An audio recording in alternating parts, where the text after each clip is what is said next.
बाष्पीभवन जानचु जल अंशटा जो सुखी किना वायुमंडल रे मिसि जाउची तो बाष्पीभवन हम कोन करू किछि हमें वाच ग्लास ऊपर किछि कलाकारी नेलु कलाकारी कोन अछि कलाकारी रे नीलकारी चुडा कि नको सेटा काई रखिबो वाच ग्लास रे रखिबो एटा कोन फुटुची गोटे बिकर फुटुची बिकर कोन फुटा होची जल जल फुटले कोन हबो ए जल फुटिले से गरम बांफ रे ए साइड कोन हबो बाष्प हबारे लागिबो बाष्प हबा द्वारा कोन हबो सेटा केउ उपादान रे तयारी जे जे कोन से रंजक जलर मिश्रण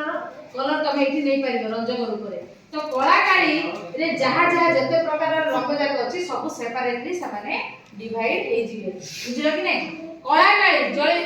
जल बाष्पीभूत हो जिवो और रंजक केवल रहि जिवो तो कलाकारी रे कोन लिक्विड स्टेज अछि इंक जाक पानी अंश जाक सुखी जिवो बट जो कलर जो कणिका गुडी सब रही जिवो ता द्वारा हम कोन जानू जल से जो रंजक रु तार जलीय अंश को बाष्पीभूत करिकि रंजक रो कणिका जाक को हमें पाइबु क्वेश्चन हबो बाष्पीभवन एवं केंद्र प्रसारण प्रयोग लेख केंद्र प्रसारण प्रयोग भी तुम जानिछो केंद्र प्रसारण प्रयोग कोन रे सेंट्रिफ्यूगेशन जे सेंट्रिफ्यूगेशन जे घुरिबो किंतु घुरिया एटा कोडी काम दोची ब्लड टेस्ट आउ आपिलास